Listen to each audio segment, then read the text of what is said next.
Өтүңүздө таш бар абалда дагы жашасаңыз болот. Ал үчүн сиз төмөнкү кеңештерди билип алыңыз.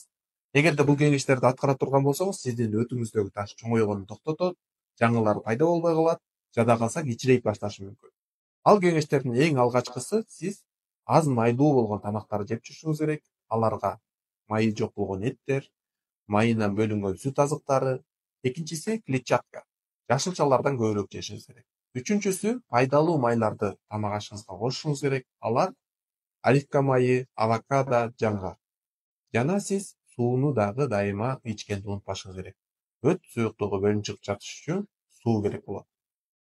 Жана сиз химиялык заттар кошулган, кайра иштетилген, колбаса өңдөнгөн, дүкөндөрдө сатылган, обработкаланган азыктарды жегенди токтотушуңуз керек. Этти дагы ченем менен жешиңиз керек. Эгерде бул кеңештерге маани бере турган болсоңуз, сиздин өтүңүздөгү таш чоңойбой калат, жаңылары пайда болбойт. Жана бул кеңештерге маани берсеңиз, сиздин жалпы ден соолугуңуз жакшырып баштайт.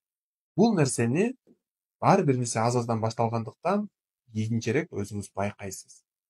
Жана сиз унутпашыңыз керек, ар бир дене, ар бир адам өзгөчө, уникалдуу. Ошондуктан ар бир адам өзгөчө түрдө дарыгердин консультациясын алып, дарыгердин диетасын аткарышы керек болот. Эгер